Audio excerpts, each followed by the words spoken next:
Dun, dun, dun, dun, dun, dun, dun, dun, dun, dun, dun, dun, dun. Love and Hip Hop New York, Season 7, Episode 10. Don't mess with the exes. At the end, Sam, she basically was like, I beat the brakes off of you. But Yandy went out of control because she called me a bee. That bee called me a bee. The show started off with Joelle's, I think it was in a charity event or something, helping the youth out there at a basketball tournament. Drewski shows up. Drewski and Joelle's know each other through the industry, so they buddies, when they meet up, they catch up and they friends because Drewski ends up wanting to talk about Sky. Sky has moved in with Drewski, which, we knew from other episodes that Sky was so excited that he asked her to move in. So she did that. And he ended up putting Inspector Gadget moves on to Sky. And Sky, she going to end up being mad about that. But anyway, he ends up putting a spy cam in the house and put the spy cam where it be by his phone and in the kitchen area. As soon as he put it up, the plan was in action. Sky is caught going through his phone, and he said it was basically like 10 minutes that she was going through the phone, listening to voicemails and stuff, and then all incognito, she puts the phone down and goes about her business. The thing is, he didn't talk to her about it. Instead of doing that, he ends up uploading the daggone video to the internet, and that's how she finds out, and supposedly, she acting like she's so upset. You the one that's going to females' hotel rooms, you the one playing games with our relationship and stuff, and then you're going to do this to me? You're going to embarrass your woman? This is what you do? You should not have been looking through his phone. You shouldn't have been checking the voicemails.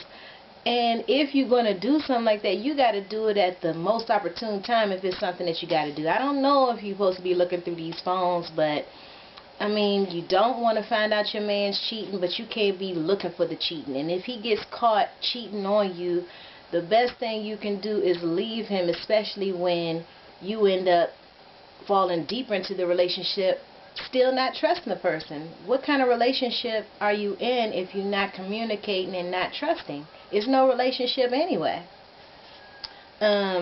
Cameron, he pops up while they were talking about the Sky issues, and Cameron, puts his 2 cents in, and he also repeated that, him and Juju been together for a long time, and him and Juju been together since the first Diplomat album. But we already know they've been together for a while, but now they at the committed part of their relationship where they want to make the baby, together.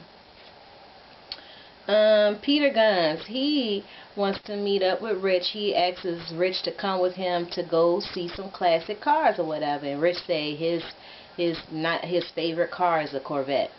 And really Peter wants to talk about Cisco, especially since he found out after they had that little brawl outside with the Land Rover, that his mother dying, and that's probably why he been acting the way he been acting. And I don't even think he mentioned the 10 G's that he missed out on because of Cisco, but maybe he really not tripping about the money. But Rich ended up having some kind of frog-scorpion analogy, and then when he finished with that analogy, basically that scorpion's still going to sting even if you friends with the jump, because a scorpion's going to be a scorpion. And Rich was just like, hey, I mean not Rich, Peter was just like, hey, Cisco ain't a scorpion. And they moved on from that. Rich ended up making a decision later on that he does want to meet up with Cisco because, they were like besties or whatever. And now after finding out this information, maybe they can resolve their issues. They end up meeting at the basketball court. Well, that's what Rich, asked Cisco to meet him at the basketball court. And Cisco basically breaks down, y'all supposed to be my homies, I'm all alone, I know we going through some things and I ain't got nobody to talk to, nobody helping me. And Rich just end up breaking down, yelling in his ear that, he wants to be friends, they want the beefing to stop, and they hug it out and everything. And Cisco looked like he was about to cry and everything. And Rich ends up walking away, I guess they're going to be cool. But again, Cisco ends up messing up because, see, I'm going all over the place. Major galore. Major Galore is practicing for that powerhouse performance that Mariah Lynn and she is going to be going up against each other to get the one spot that's available that's going to put them on the map. She is in a daggone church practicing. Ain't nothing wrong with that. But with all the practicing that she doing, she still didn't perform well. But while practicing, who shows up? Cisco. It's funny. Cisco seems to know every artist. He doesn't sign any artists, but everybody knows Cisco as being a producer, that he's a good producer, and he don't be wanting none of the artists. Besides when he finds out that the artist associated with any of the people that he cool with, anybody from the Creep Squad and whatnot, that's when he all of a sudden might take a chance on the artist. But anyway, Major Galore knows him, and she basically thinking he cute and whatnot. So she liking Cisco, and also, you know, if he can help her on the producer end, she's all in. And she knows that Cisco knows Mariah Lynn, so, you know, Axe end up talking about Mariah Lynn, and Cisco just throws Mariah Lynn under the bus. Now, I thought he made amends with Mariah Lynn when they talked about both of their mothers having the brain aneurysm and stuff like that, and they had a lot in common. He apologized for using her to get back at Rich and everything, but guess what? He tells this Major Galore that she's so broke that he had to put food in the refrigerator. She basically can't take care of herself, and she over there trying to be a music artist or whatever, and she can't even, you know, take care of herself. Like, what is she doing? You know, it's kind of rough. You know, she got money to make these videos and be in the booth and stuff, but she can't, you know, put no food in the fridge. And then they talking more than what we see, like, you know, the way Mariah Lynn was talking. I'm not going to deal with Cisco the way I did before. It's just on a business type basis. So I wonder how it got to the point that, you know, she needed to get him to give her some money for the groceries, you know. But anyway, and when Major Galore got that information, she just could not wait to throw that into Mariah Lynn's face that she ain't got money for groceries. What else do I want to talk about? Asim's birthday party. Asim's 5th birthday party. Having the birthday party, Judy shows up. She is the grandmother. And Sam is there because they like best friends or whatever. Best friend, baby mothers. And of course she did not invite Yandy. But at the same time, she assuming that, well, I know that she got the news that the birthday party is going on, so it's messed up that she didn't bring the kids.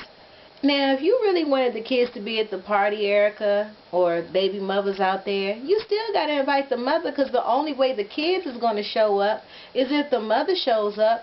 Or you should have found a way to get in touch with Judy to make sure that the grandkids, you know, Yandy's kids, will come with the grandmother to the birthday party. So Erica just proved to me in this episode that she is bitter and she does have a problem, and it's not good if she's working that way, because it's just bad. You were supposed to invite her to the party. Yeah, she knows when the birthday is, you know, because she knows that's Mandisi's child. You didn't invite her. She didn't. You would be mad if she did show up and you didn't invite her, because that would be the first thing you said. If she just came to the party with Judy, I didn't invite you, Yandy, even though she came with Judy. But anyway, Judy comes to the party, and the first thing when she says hello to Erica, Erica like, can you come outside? Now, not just Erica go outside, Sam comes out with her, and she was all like, so I see Yandy's not here, what's the problem? She didn't come to the party. I know she knew about it. And Judy was like, she didn't know about the party. Even though, now, would you not assume that Judy said that she was going to Asim's 5th birthday party? She should have just said, I told her about it, but Yandy told me that she wasn't going to show up because you didn't invite her and she didn't want to be a problem. But that's not what was said. Judy ended up saying, hey, I'm not worrying about the Yandy situation. I'm here for my grandkids, so don't be putting me into the drama, especially at this birthday party. And Sam, you know, she just taking it all in, and she basically like, who's really the problem? Like, it looks like Judy is, you know, is a little, is she the troublemaker as well? Like, that's what I was getting. But, you know, I guess the party went on. Snoop ended up contacting J. Adrian after the what's it called, Gorgeous Gangster performance, and Jay Adrian getting all drunk and rowdy and making a scene. Snoop basically letting her know we can't be business partners, and in the confessional she basically, don't want to have no relationship with her. So Jay Adrian, she all upset. I just want to do something right now. I just want to go crazy right now. How many times is she going to say the same crap? She ends up walking out, and she supposedly realizing that Snoop and her is not going to work out. So maybe she going back to Chicago now. And yeah, Yandy says she didn't know nothing about the party because she ends up meeting up with Judy. And that's what the first thing she said, I didn't know about the party. Y'all meeting up to talk about not being invited to the party, but y'all didn't talk about that Judy was going to the party. And Judy, she just like, I want my all my grandkids to be together. Gotta stop the drama because it's not the kids' fault. Major Galore and Mariah Lynn perform for their spot, and Major Galore goes first, and she screws up. And then she all like, ooh, and I think she even cursed, I messed up, I effed up, and she wanted to start over. And it's not like she was even singing live. She was lip singing, and she could not get it done. It's so sad, when I be thinking about these artists now. They want to get paid, but they be lip singing. But guess what? The dancers, the backup dancers and stuff, they can't fake the dancing, but the singer, the performer, they can lip sing. Mariah Lynn, she performs her song. I forgot how it go, but I think she wasn't lip singing the whole time, and she performed well. Even Rich had to admit, he doesn't really care for the song. He feels as though Major Galore has a better song, but he believes that Mariah Lynn performed really well. And DJ Self, he was basically like, well, in the confessional, he said that Mariah Lynn did good, but he told her to her face that she did great, and he basically saying that Major Galore didn't do too good. So when they sat down to discuss the performance at the end, Mariah Lynn was like, well, Major Galore, the way she performed tonight, it's like, that's how I was last year, and and now she's trying to be like me, a little bit more seasoned in the performing. And then Major Galore goes right into, girl, you talking like this, and you can't even put groceries in your house, da da da da. And Peter was there at the performance. He was like, dang, how you know her business like that? Where you get that information? Cisco. So she put Cisco's name out there.